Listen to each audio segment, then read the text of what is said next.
From The Australian, here's what's on the front. I'm Claire Harvey. It's Thursday, November 28.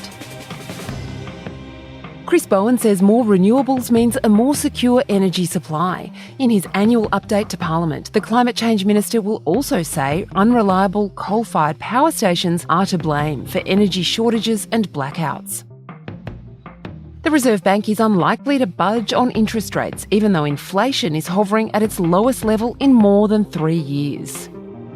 To read all our experts' analysis of that, go to theaustralian.com.au. Police officer Christian White is facing a jail sentence after a New South Wales jury found him guilty of the manslaughter of 95-year-old great-grandmother Claire Nowland. White tasered the elderly lady inside her nursing home as she clutched a steak knife and a walking frame. Today, what the judge must weigh when deciding whether to send him to prison. That's today's story.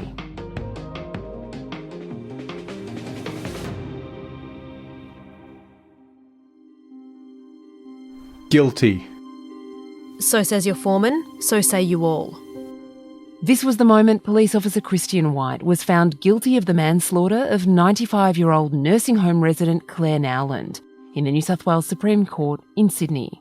We've used voice actors to bring you the words spoken in court, including those of the presiding judge, Justice Ian Harrison. Thank you, members of the jury. That completes your task in this court. I thank you on behalf of the court. You may now return to the jury room. Oh, it was incredibly shocking news, Claire. Ellie Dudley is The Australian's legal affairs correspondent.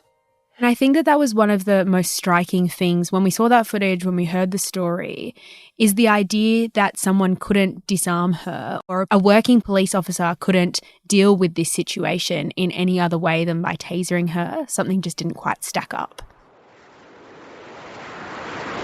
4 generations of Claire Nolan's family gathered at the Deakin Oval to witness her feat. Claire Nowland marked her 80th birthday by jumping out of a plane. Claire received a gift certificate for the jump for her birthday in February, and today was the big day. With both feet back on the ground, the great-grandmother couldn't have been more thrilled. Oh, fantastic. Yeah. Something I've always wanted to do and I've done it. Thanks to all you kids. Fast forward 15 years and Claire Nowland had moved to a nursing home in her hometown of Cooma in New South Wales. She was suffering dementia. It was at Yallambee Lodge in the early hours of May 17, 2023, that her life came to an end. The 95-year-old grandmother, allegedly tasered by a New South Wales police officer last week, has died, prompting tributes from her family. Nursing home staff called police because Claire Nowland had acquired a steak knife from the facility's kitchen and they weren't able to take it from her. Police officer Christian White claimed he issued a number of warnings to Claire as she approached him with both hands on her walking frame. A voice actor is reading the words allegedly spoken by Christian White during the confrontation. You keep coming, you're going to get tasered. The prosecution alleged White then said, "Bugger it," and discharged his taser. Claire Nowland fell backwards and hit her head on the floor. She weighed just 47 kilograms at the time of her death. Got her. Mrs. Nowland succumbed to injuries in hospital a week later, at which point the 34-year-old constable was charged with recklessly causing grievous bodily harm, assault occasioning actual bodily harm, and common assault. Those charges were upgraded to manslaughter in December. Now, this is something that is always difficult and controversial when a police officer deploys deadly force. Another police officer in New South Wales was hailed as a hero this year during the Bondi Junction massacre for taking down an assailant. It really showed the stark contrast between the way two different officers handled two different offenders, doesn't it? Yeah, absolutely. And I think with the Bondi Junction massacre, the offender there was going on a stabbing rampage through a shopping centre. In this situation, you've got this incredibly vulnerable elderly lady who's shuffling her way through a nursing home Watching that CCTV footage, you're right, is so striking because she does not seem capable of harming anybody. And so this idea that the taser was the only way that she could be disarmed is quite unbelievable. White faced a 2-week trial in the New South Wales Supreme Court and pleaded not guilty to the manslaughter charge.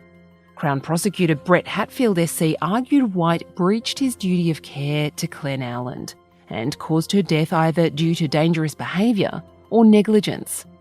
But the barrister representing White at trial, Troy Edwards SC, said the constable was justified in discharging his taser because of the immediate threat to his safety and the safety of others.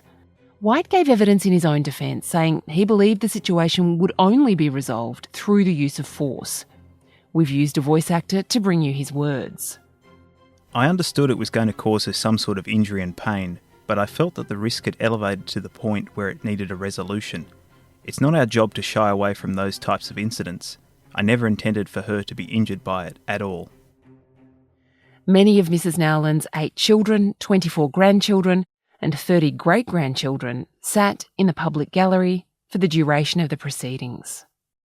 It's one of the most frustrating parts about this job sometimes is not being able to hear why a jury makes their decision. The word that really sticks out to me there is immediate, the immediate threat. There was nothing immediate about this lady. She wasn't moving quickly. She didn't seem like she was going to make any abrupt movements. She was clearly able to be outrun. And so I think I understand, while we don't know the exact reason why the jury made their decision, I would have to assume that it has something to do with the fact that this woman was not an immediate threat to this police officer because there were so many other opportunities for him to take care of the situation other than deploying his taser. Coming up, what do you do with a guilty police officer?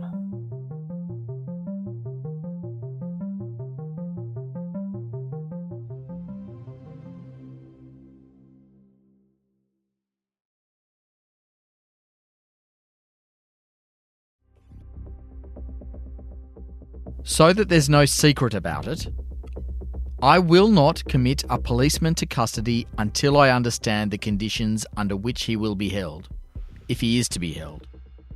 Justice Ian Harrison put on a rare display of frustration in the New South Wales Supreme Court on Wednesday.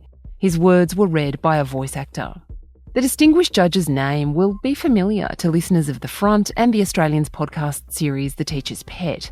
It was Justice Ian Harrison who presided over the 2022 murder trial of rugby league star Christopher Michael Dawson. There was no jury in that trial due to the immense media interest generated by our podcast, investigated by National Chief Correspondent Hedley Thomas. Justice Harrison found Chris Dawson guilty of the 1982 murder of his wife, Lynette Sims. Christopher Michael Dawson on the charge that on or about 8 January 1982 at Bayview or elsewhere in the state of New South Wales, you did murder Lynette Dawson. I find you guilty. You may sit down. Dawson is serving a 24-year sentence for the crime after unsuccessfully appealing his conviction. Sometimes when defendants are found guilty of a crime like manslaughter, they're taken straight into custody. Here's how it happened with Chris Dawson. Mr. Dawson, it will be necessary for you to be taken into custody. But because Christian White is a police officer, there are extra considerations.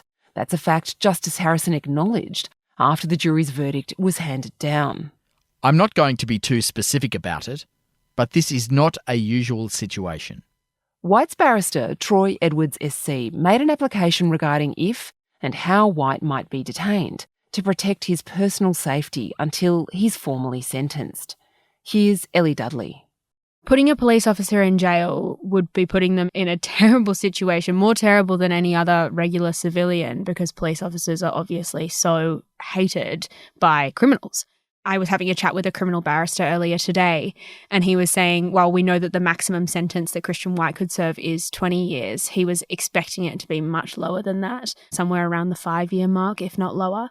And he was saying that's because it's likely the judge will take into account the circumstances that he was in. He was called out to a job. This woman was wielding a knife. He was doing his job, and that will all be taken into account when it comes to sentencing. But if he does end up serving a custodial sentence, it will be really difficult because he will likely end up in protective custody. That's with incredibly dangerous criminals and other cops as well, which will make serving that sentence incredibly hard. Ellie Dudley is the Australian's legal affairs correspondent. You can read all her outstanding reporting anytime at theaustralian.com.au.